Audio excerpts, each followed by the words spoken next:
Hello, welcome back to my channel. This is the Multipolar Dispatch channel, episode 4. Today we want to talk about the strategic defeat of the US in the war against Iran.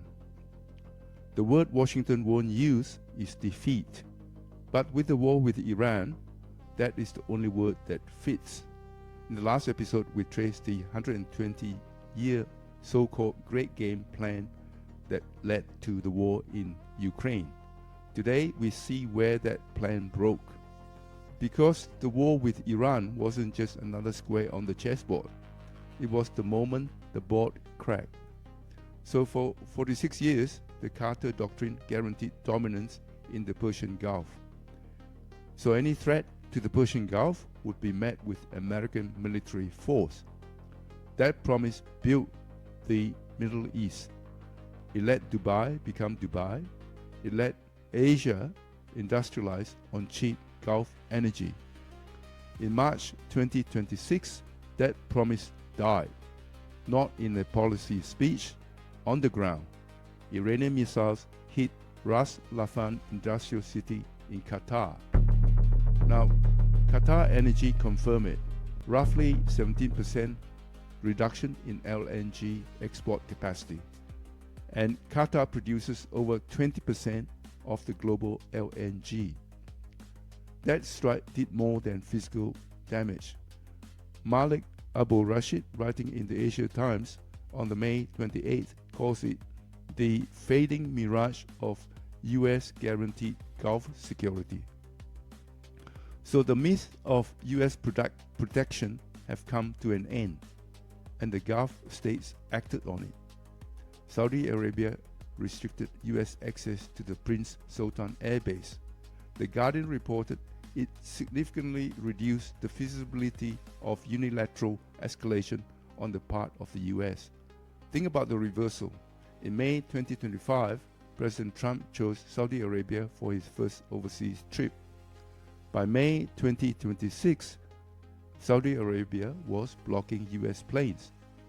Abbas Hashemite notes in the journal Neo, it would take years to restore the investment environment and global perception of the UAE. The security umbrella is gone, and Abu Rashid's conclusion is the line that matters. And it says, military superiority may no longer be sufficient to guarantee regional order. Military superiority may no longer be sufficient to guarantee regional order.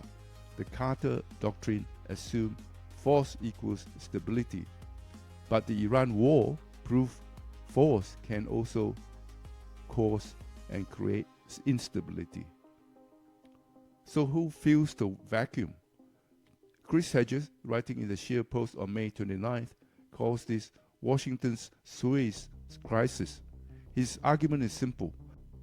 The war did not just fail to subdue Iran, it enhanced Iran's power. And how so? First, control of the strait. Roughly 25% of the world's seaborne oil passes through it, 20% of liquefied natural gas. Iran now charges transit tolls. Estimates suggest $40 to $50 billion annually. And those tolls, Hashemite reports, are increasingly paid in Chinese yuan, not US dollars. Second, new alliances. Hedges again. Iran, Pakistan, Turkey, and Qatar, a lead negotiator with Hamas, are the new power brokers in the region. Pakistan signed a mutual defense pact with Saudi Arabia in 2025. In April, it deployed troops, jets, and air defense systems to the Gulf. China is seen, quote, globally as embodying rational, prudent, and stable leadership. Meanwhile, Israel's dream of regional hegemony through the Abraham Accords is dead. Now notice who is missing. For 400 years, Europe wrote the rules for the Persian Gulf. Britain and France invaded Suez in 1956 to hold the old order. In 2026, as the Strait of Hormuz closed and the world economy ceased, London and Paris had no aircraft carriers in range, no independent diplomacy, no leverage. The war has been fought by America, Israel, and Iran, and the peace is being brokered by Pakistan. Abbas Hashemite notes in Journal Neo, Europe is increasingly exploring alternative security arrangements, less dependent on US leadership.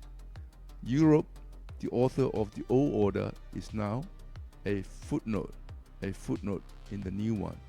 That silence tells you everything about where power has moved. Hedges' comparison is exact. In 1956, Britain and France remained powerful states, but Suez exposed a deeper truth. Their era of uncontested imperial dominance has ended. The Suez Crisis did not destroy Britain overnight, but psychologically, strategically, historically, it marked the beginning of the end of the British imperial era. Now, to be clear, the United States today is far stronger than Britain was in 1956. America still possesses enormous military power, technological leadership, financial dominance. But the Iran war may nevertheless represent a similar historical signal. Not collapse, but visible strategic overstretch. Not the end of American power, but the beginning of a world where American power can no longer operate without significant resistance, cost, and unintended consequences. But as Hedges puts it, the voices of reason and stability emanate not from the West, but from the global South, including China. The global South is not walking away from multilateralism. It is demanding a voice within it, and increasingly building the tools to operate without permission. Political analyst Leon Hader observed in Asia Times, a wounded state is not a docile one. Iran proved it. But the bigger truth is this: a wounded order is not a stable one, and the order built on American guarantees just took a missile to their foundation. So in closing, the most important lesson of the Iran war may not be about Iran at all. It's about the end of a promise. The Carter Doctrine is dead. The mirage of US guaranteed Gulf security is gone. The Strait of Hormuz is now a toll road, and Europe, for the first time in 400 years, wasn't even in the room. Chris Hedges, writing in SharePost on May 29th, calls this Washington's Suez Crisis, not because America lost its military, but because the world saw the limits of that military and started making other plans. I am Manly, this is the Multipolar Dispatch. If this perspective is useful to you, please like and subscribe, and I'll see you next week. Thank you.